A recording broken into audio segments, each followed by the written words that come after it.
Welcome everyone, आप सभी का स्वागत है हमारे यूट्यूब चैनल हिंदी शिक्षा संगम में।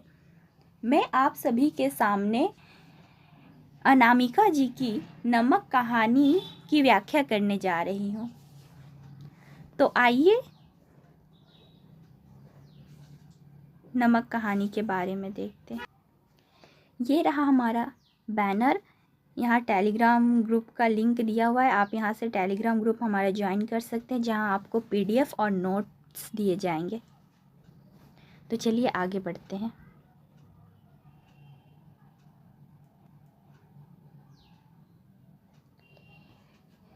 आइए दोस्तों, हम अनामिका जी के बारे में जानते हैं। अनामिका जी का जन्म 17 अगस्त 1961 ईस्वी मुजफ्फरपुर, बिहार में हुआ था। शिक्षा दिल्ली विश्वविद्यालय से अंग्रेजी साहित्य में एमए, पीएचडी, डीलिट्स। अध्यापन अंग्रेजी विभाग सत्यवती कॉलेज, दिल्ली विश्वविद्यालय। अनामिका हिंदी की कवित्री है। आधुनिक समय में हिंदी भाषा की प्रमुख कहानीकार और उपन्यासकार है। तो अनामिका जी कहानीकार और उपन्यासकार दोनों हैं। उन्हें हिंदी कविता में अपने विशिष्ट योगदान के कारण राज्य भाषा परिषद पुरस्कार, साहित्य सम्मान, भारत भूषण अग्रवाल एवं केदार सम्मान पुरस्कारों से सम्मानित किया गया है। सन 2021 में उनको उनके टोकरी में दिगंत नामक काव्य संग्रह के लिए साहित्य अकादमी पुरस्कार भी प्रदान किया गया है। आइए हम अनामिका जी की कुछ कविताएं देखते हैं। गलत पते की चिट्ठी, बीजाक्षर, समय के शहर में, खुदरी हथेलियाँ, दूधान, टोकरी में दिगंत, थोड़ी गाथा, नमक, जन्म ले रहा है एक नया पुरुष। एग्ज़ाम में लेखिका के जीवन परिचय से क्वेश्चंस पूछे जाते हैं। यहाँ से बहुत सारे क्वेश्चंस आने की संभावना होती है। तो चलिए मित्रों, आगे बढ़ते हैं। आइए हम कविता को देखते हैं। नमक दुख है धरती का और उसका स्वाद भी। पृथ्वी का 3 भाग नमकीन पानी है और आदमी का दिल नमक का पहाड़। कमज़ोर है दिल नमक का, कितना जल्दी पसीज जाता है।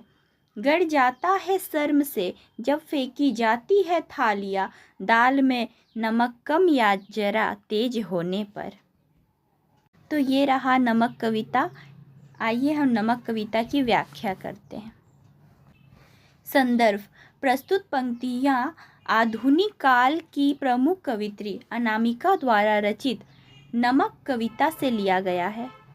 प्रसंग: इस कविता में कवित्री ने नमक से जुड़े अनेक स्रोतों और स्मृतियों को स्पष्ट किया है, जिसमें घर की रसोई से लेकर सरकारी दफ्तर तक जले पर नमक छिड़कने के भाषिक मुहावरे, औरतों के चेहरे की लुनाई, नमक हलालों के हक अदायगी और गांधी के सत्याग्रह का उदाहरण लेते हुए नमक के प्रतीक का वर्णन किया गया है।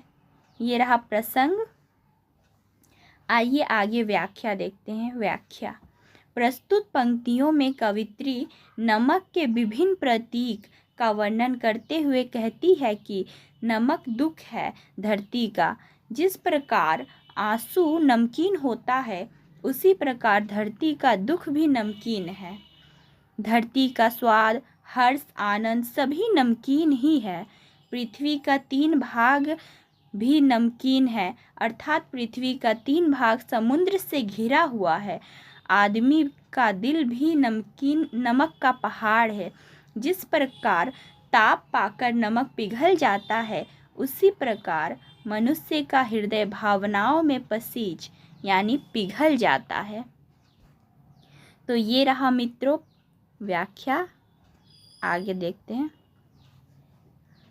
कवित्री घरेलू स्त्रियों की दयनीय स्थिति का वर्णन करते हुए कहती है कि जब दाल में नमक कम या ज़्यादा हो जाए तो थाली फेंक कर उसका अपमान कर दिया जाता है, जिससे उसको अपने आप में शर्म का अनुभव होता है।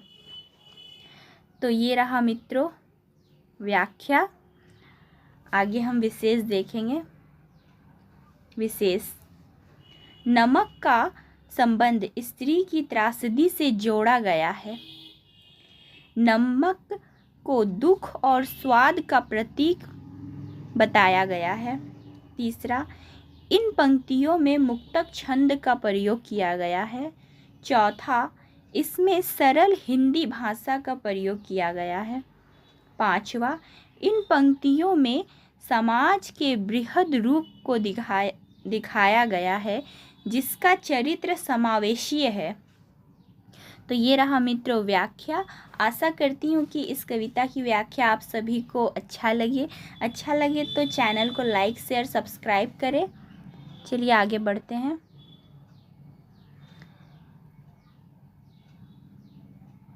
और पूरी कविता की व्याख्या पाने के लिए आप हमारे टेलीग्राम और व्हाट्सएप ग्रुप से जुड़ सकते हैं, जिसका लिंक यहाँ पे दिया गया है। आप यहाँ से टेलीग्राम और व्हाट्सएप ग्रुप को ज्वाइन करें, जहाँ आपको पूरी कविता की व्याख्या, नोट्स, PDF दिए जाएंगे। आप यहाँ से हमारे टेलीग्राम को ज्वाइन कर सकते हैं और डिस्क्रिप्शन में भी लिंक दिया गया है, वहाँ से भी ज्वाइन कर सकते हैं। यदि ज्वाइन करते समय कोई भी प्रॉब्लम आए तो आप कमेंट करके कमेंट बॉक्स में पूछ सकते हैं। तो मिलते हैं अगले वीडियो में मित्रों, तब तक के लिए धन्यवाद।